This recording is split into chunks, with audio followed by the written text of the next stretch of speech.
This is RadioFire.com. Yours truly, Diamond K. And Reefa. How you doing, by the way? I'm good. How are you? Wonderful, wonderful. How's your weekend? This rainy day. Weekend. It's raining outside? It's a little We've been rainy. here for a while, yeah. All right, so how was your weekend, by the way? It was pretty cool. Pretty dope. Okay, very good, very good. How was yours? Amazing, amazing. Always have amazing weekends. Amazing days. I don't have bad days. The party. I have challenging days. The party was dope, right? On Cinco de Mayo. Yeah. I think they picked the wrong day. Okay. I think they picked the wrong day. But you know, it was good. It was good to get those records on. I always like to play those records and you know, get the classics on. Yeah. So that was good.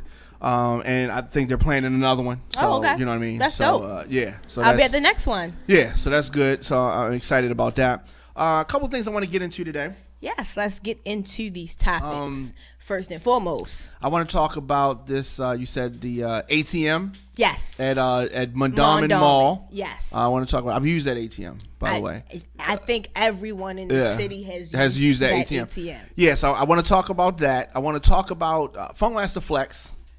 And whose stock is dramatically gone down. I don't know about that. I don't know about that. I mean, it could be a toss up. Yeah, I want to talk about that and Tupac. Obviously, the Tupac movie coming out. Yes. And Tupac's birthday. Yes. Birthday's coming out. A lot of Tupac-isms. Yeah. I also want to talk about healthcare. Yes, that's a big and pre-existing conditions. I don't think people understand how important that is. Yeah, like I don't think they understand exactly what pre-existing conditions means and what and how that, you know, there were some people that was going around a time when the elections was happening and saying, oh, it don't matter who the president is, them white folks ain't doing nothing for me. Obama was president, it ain't changed my life. Now you change is coming like a motherfucker. And it's like a wrath. It's coming. Yeah. And we also have some special guests in the building, so we're gonna talk to them as well. I don't even know where to start. So much has been going on. I don't even know where to start. Let's start with some of the light stuff. Okay. So Funk Flex. Yes. New York City on Hot 97. Been a pretty legendary. Yeah, I would say that. Iconic, I would say that. He's been out there for a minute. A figure. Most people know who he is. Now, I want to say that. See, y'all were making fun of him about him. He cried. So I most definitely was. I guess let's catch. Oh, okay. So I'm sorry, we didn't introduce. Are you going to say anything at all today, or no? No. Okay, good. All right, so we don't need to introduce you then. So, but back to Funk Flex. So Funk Flex is. So I want to be clear when I say this. So I don't want to. If y'all think that I'm being biased, so I want to say that Funk Flex is my favorite DJ. Okay. Okay. But that doesn't mean that I can't call somebody out if they do something wrong. Absolutely. Right? And so let me say that. So for some people may not even be paying attention to what happened and may not even give a fuck. I know they paying attention. But we're going to talk about it anyway. I know they saying it. So earlier this week, Funk Flex was talking about Tupac. I think everybody knows who Tupac is, right? Of course. So he went on video, by the way. Yeah. So my thing is that every year about this time, he goes on a rant about Tupac. Absolutely. And so people were saying, 20 years later, it's 21 years, but to be specific, 18 years later he says stuff, 15 years later he says stuff, 10 years later he says stuff. And at the time, he also said stuff. Absolutely. Big difference, though. We have social media now. Right. So we can see things. So if you weren't in the tri-state area, you didn't hear directly the things that he said because you had to listen to whatever radio station was in your town. Or if you had the luxury of having internet. Yeah, I mean, but still, internet radio was not even born, in 96. So also you had to read these things called magazines. Yes, like magazines. The Source. And those were like 30 to 45 days behind whatever had happened. So and you'd be lucky if you can catch a story in your neighborhood that even carries the latest edition. Yeah, absolutely. So I want to say that Tupac and Funk Flex did not get along. Which is why I don't understand why he's doing this. Listen, I don't have a problem with you talking about. Some people say you're not supposed to speak ill about the dead, which is what T.I. said. But so let's get back to what Funk Flex said first. So what he actually said, he was talking about the very infamous 1994 robbery and shooting that involved Tupac at a recording studio. At one of the most, very favorable moments of Tupac's shooting career. If he gets shot so much. I mean, he gets shot. How do you have a favorable shooting moment? I mean, he gets shot so much. It's like you can have you can have a highlight reel of how many times he's been shot. Okay. So you are not a Tupac fan? I love Tupac, but I'm not. You just saying he got shot a lot. Yes. All right, and never. You said, did he once put on a bulletproof vest? Is that what you're trying to say? Never. This man has lives. I think he did have a bulletproof vest on sometimes, but on a video shoot, because clearly he didn't ever wear one in real life. Yeah.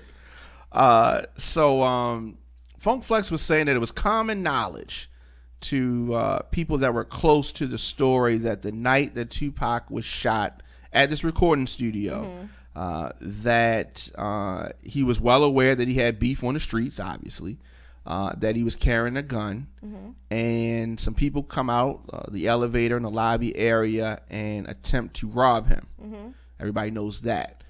So the part that I guess was causing the controversy is that while he was on his live saying this, somebody said something about Cheddar Bob. You know who Cheddar Bob is? You know who Cheddar Bob is? Yes. You do? Who's Cheddar Bob? For the people that don't know. You say it. Why I gotta say it? You Cheddar Bob was one of the characters in 8 Mile, in Eminem movie. So Cheddar Bob shot himself. Absolutely. Trying to pull the gun out.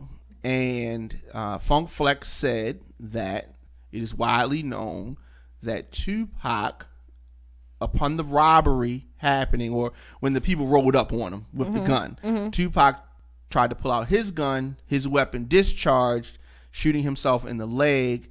Then after that, the shot rang out, and the robbers, of course we don't know, we can't say what the robbers were going to do had the shot not rang out. But I guess when the shot hit, then they started shooting. At that point, shooting him the 4 times. So Tupac got shot 5 times. Right. 1 time Tupac shot himself, according to Funk Flex, and the other 4 times were by the assailants. Okay. And so that's what he's saying. So that's the Cheddar Bob reference from 8 Mile. So a lot of people, and so he's amped up. So he's not talking crazy. And so some people was feeling disrespected about that. But I don't see anything wrong with that situation. The statement. No, not the statement. The situation. If that's what happened, that's what happened. You know what I mean? People shoot themselves every day. It's Plaxico.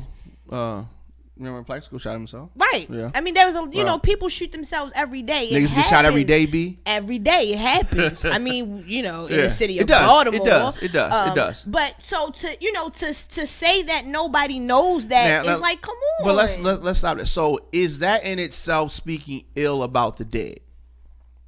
Is in a way it is. Like, let that man die. Like, let it just go. Let it go. Let it go. We have so much other stuff to focus on. It's his show. It's his live. It definitely is. It definitely is. But at the same token, it's just like, you know what I mean? You can't squeeze blood out of a turnip. You understand what I'm saying? Yes. Like, just let it die already. You know what I mean? Like, let it go, move on. There's so many other current murders that he could be talking about that could be, but he could make an influence on. We're talking about Funk Flex and just Tupac comments. So, but let me say this. He's an entertainment person, so he's not a news guy. He's not a today in news. That's not what he is. He does gossip. That's what he does. Okay, well, gossip about the killings, gossip about the people that go missing, gossip about some relevant current things. If you're gonna put it in it in a gossip situation light, then you know.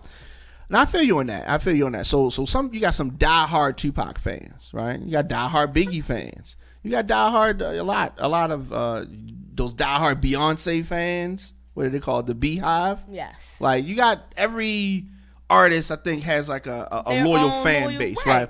So the Tupac fan base is heated about that. And so Funk Flex is angry because in his words he said that people worship Tupac, and he said that Tupac, but he further went and said that Tupac lied. I feel like this is hate. I feel like this is some sort of jealousy. Okay. I feel like maybe Funk Flex is mad that at the end of the day, Tupac will always be way more relevant than he could ever exist in his imagination or in real life. Flex is not a rapper, but yeah, he doesn't. It doesn't. You don't have to be a rapper to be jealous of a rapper. You don't have to be an actor or actress to be jealous of another actor. If you see somebody having a lifestyle or a life that you so desperately want but aren't bold enough to be there, then that's where you get that jealousy. So even though he may be speaking quote unquote truth at the way that he's going, it sounds like he's jealous that Pac's career is still more relevant than his. You know, I don't know if that's it as much as it is that according to Flex, Tupac lied and said that Biggie set him up, and he did say that in songs, but upon further explanation he said that if he didn't set him up, he is a boss and he knew who did that to him, the robbery, and this is what started the rivalry between Biggie and Tupac, was this shooting incident. And after the shooting incident, he said that Diddy and Biggie, Lil C's was also present in the building. So to get people to understand what happened, picture a studio is in a building, an office building. You have to get buzzed upstairs. You buzzed in rather. You come into the lobby. Once you're buzzed in, you go to the elevator and you go up to whatever studio. Now, before you get upstairs in the elevator, there's like a balcony area where the people who are upstairs can look down and see who's so some of the rappers were there. Biggie was in a recording session. Tupac, who had this sexual assault case going on at that time, was trying to hustle up money because he had cases going on, different things. So he was doing recording sessions with artists, getting paid a certain amount of money to drop verses, which is what he was there to do. He was there to drop a verse. Lil Sean song, he had a song called Hickeys on the Neck. I don't know if you remember that, but it's back in the day, in the 90s. Anyway, regardless of here and there, neither here nor there, but he was there. I've never heard of it. Of course, that's the name of it. Yeah, well, I mean, it's just you remember Hickeys? You never had a hickey before? That flopped the minute you said the whole title of the song. It did. But anyway, that was dry. I'm sorry. Pac probably would have normally did a song with Lil Sean, but because he needed to get some money together, so he was taking some features that he probably wouldn't have. Yeah. So that happens. That whole thing is going on. So when the issue happens, Biggie, Diddy, Lil C's, a whole bunch of other people in their crew were there in the building, vicinity of the shoot. They were there recording in another studio, Studio B, right? So Tupac's assertion was, I get shot, Biggie's there, I see Biggie's there, all these niggas is there that I know, so that means that they must have been in on it. Lil Sean was all those people there, so he's feeling like they set me up. I don't think that that's a crazy thing to think, especially if you somebody who lives the life that you rap about that Tupac was living. It's not unbelievable that he would think that, you know what I mean, I got shot and you're on the scene, so, and then your neighborhood, so to speak. I'm in New York. This is where y'all from. So if you don't know, if you didn't have a part in it, I can guarantee you can find out who did. But if you don't already know. So I want to correct something. So Tupac was living in a lot of different places. Lived in Atlanta, lived on the West Coast, lived here in Baltimore, lived in New York. So he was around. I got around was like a literal song. I got around. Right. Okay. So he did things in New York. Right. The sexual assault case that he went to jail for happened in New York. So I don't know if you're familiar with that case. Yeah. But the one that he went to jail for, that he gets out and gets on death row records and goes all crazy. So this is before all that. Now, so when the situation happened, I remember the situation very clearly. So Tupac, goes. I don't know if you remember the infamous, photos and videos of him going into court in the wheelchair, bandaged middle up. Finger, that whole thing. Yeah. Oh, that's when he was, going into the ambulance. Okay, so he says Biggie set me up. Biggie knew Biggie. Right. He didn't say but I'm just saying So when this happened, Suge Knight, I think, comes and just kind of molds it and puts the battery in his back, and it just kind of blows. You have the East Coast, West Coast rivalry, that whole thing going on. Now, at the time, Funk Flex was one of the people that helped spiral and blow the whole East Coast, West Coast thing up. He was on the radio at the time. And a lot of New York people in general, I feel, think like New York, hip-hop started in New York, it's all about New York, and other music from other areas doesn't matter as much as New York. Have you ever seen anybody act like that before? They've always, but every city is like that. Every city is like that. I don't think every city is like that, but I think that New York is especially like that, and Funk Flex is one of those type of people. So I think that caused a lot of issues between Tupac and Funk Flex and people that thought like Funk Flex. Funk Flex at the time being on the air kind of made fun of some of the West Coast slang. Okay, well then that was going on. What's up, man? Then he needs to, instead of having that type of a rant, he needs to have a rant taking accountability. He did not do that. He definitely helped. Yes, he definitely helped. If you help spiral this whole situation that led to two people's deaths, so to speak, then you need to be saying, you know what? I'm crying these tears because I'm taking responsibility for the fact that I hyped it up to make it more than what it was. Well, I think that what the point that he was trying to make, and I say that every time around about this time he talks about Tupac because it's Tupac's birthday time. Now the movie is coming now. Yes, I hope so every it's time good. about this year, every time around this time of year, he talks about Tupac. It's seemingly in some way because there's a lot of extra Tupac talk. Some Tupac fan throws a Tupac comment at him, and he kind of responds to it, and then people highlight that comment. So that's usually what happens. Okay, so he's saying he's blaming Biggie's death on Tupac's comments about Tupac setting him up. You mean about Biggie setting him up? I'm sorry, about Biggie setting him up, yes. So that's what Funk Flex is saying. So the whole "you lied" is he's saying that Tupac lied and said Biggie had something to do with the robbery when he's saying Biggie didn't, and he's saying that because of that fact, Biggie ended up dying.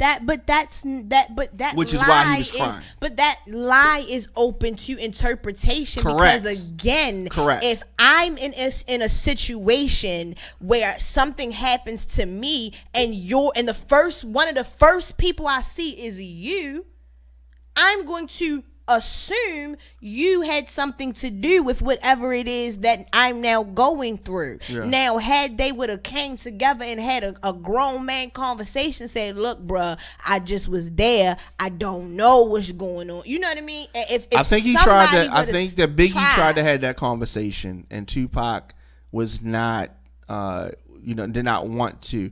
However, you could have made it clear. You could have wrote a song. Yeah, I definitely could have got on the radio. I mean, ain't that what y'all do? Saying that, and this is going back to what Flex said. So I don't want everything that Funk Flex said. I don't disagree with. A lot of things that he said was true, but Tupac did know the beef that he had going on in the streets. Right. He did know who shot him. And I don't think that was the main issue. I just think that he felt like Biggie's supposed to be his boy. Biggie didn't have his back. Right.